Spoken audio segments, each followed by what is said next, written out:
Morning, my brothers and sisters. If Psalm 119 could speak, what would it say? I'm going to address three things today that I think Psalm 119 speaks pretty clearly. It has something to say about togetherness. It has something to say about the favor of the Lord, the blessing we live under. And it also has something to say about suffering. So, first, about togetherness or fellowship.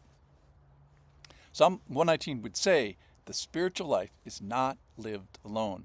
Verse 63, I am a companion of all who fear you, of those who keep your precepts.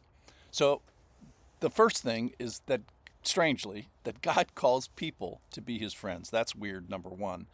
And if that's not strange enough, then he says, I also want you to be friends with those who are friends of me. So to be a friend of God is to be a friend of the knuckleheads that God's friends with. So God is inexplicably fond of his people. And that characteristic of God should be in all of us as well. So, a question: do you have an inexplicable love for the people of your church? And if there's not, I think that would be diagnostic that there's something wrong. Perhaps it could be with your church. Maybe something's broken with that. But I think more likely, there's probably something broken in you. So, a friend and I were talking about church pain. Let's just talk about that for a second. Let me put my elder hat on for just a second. And maybe you're a person who would say, I have experienced church pain.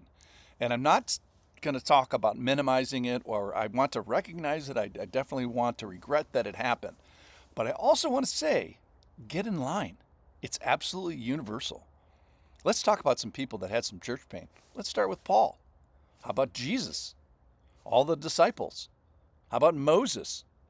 I was thinking about David, and then I was like, well, how about Uriah? He had some church pain. So everybody you know probably has experienced some church pain. Why? Well, 92% of the time it's caused by people. But so I think Psalm 119 is a call to get on with it, to re-engage in the fellowship of people. Why is that? There's no plan B. There's nothing like, I had church pain, so I should live my life like this anymore. No, it's the call is to attach despite church pain. So the excuse of my church wasn't perfect, so I'm out. I think that just doesn't cut the mustard. So Psalm 119 is a call to attach locally and attach vigorously and attach with grace and attach gracefully. So write this down, attach to the people of God with the same grace that the person of God is attached to you. I'll say it again. Attach to the people of God with the same grace that the person of God has attached to you. So if this passage is true, Psalm 119, I'm supposed to be a companion of all who fear you, then it's going to be walked out with humility and forgiveness and tolerance and grace. And don't forget, while you are exhibiting relational mercy to the other people in your church, guess what? They're also exercising relational mercy and forbearance towards you. So that's the first thing. Do this together. Secondly, is about favor. Verse 56, this blessing has fallen on me that I have kept your precepts. So if Psalm 119 could speak, it would remind me, let me say in a negative way, not everybody enjoys the intimate fellowship with the Lord. The positive way of saying is, hey, people of God, we sit in the butter tub of grace. We enjoy the favor of God. So we're called into this family of faith, and then we get to enjoy this relational kindness of God, and perhaps even to be favored by him every once in a while. I was praying the Lord's Prayer the other day, and I was thinking a little bit about deliver us from evil.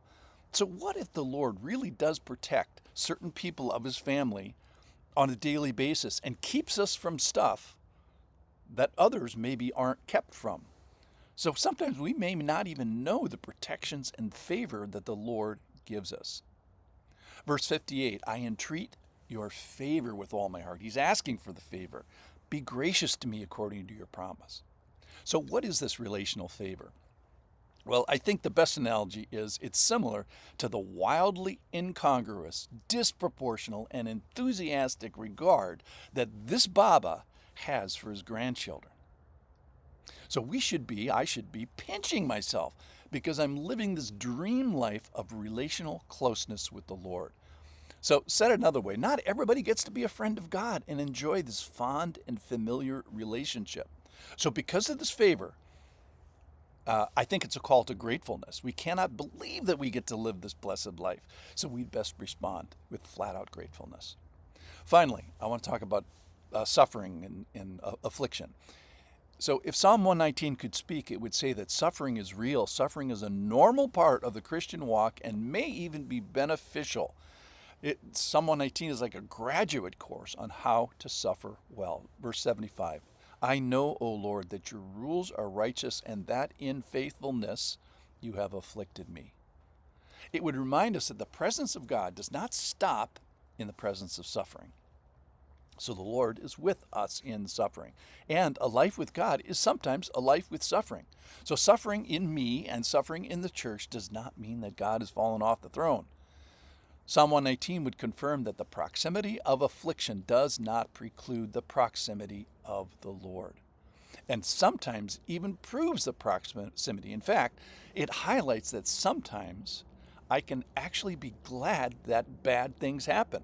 Verse 71, it's good for me that I was afflicted that I might learn your precepts. So suffering can result in something good. One can actually profit from it. So one can plow the fields of suffering to reap the harvest of the best crop. So it calls us not to waste the suffering, but to grow with it and learn from it. And here's the kicker, maybe even be grateful for it. So Psalm 119 would say that the spiritual life is not lived alone. I'm the companion of all who fear you. So attach locally, attach vigorously, and attach with grace. Attached to the people of God with the same grace that the person of God is attached to you. So first thing, are you attached? Secondly, it would say to believers who get to live this life under the constant favor of the Lord, it said we better be grateful. And then finally, regarding suffering may help me grow. It might even stretch me towards gratefulness because of this. So this is what Psalm 119 would speak. Thanks for listening.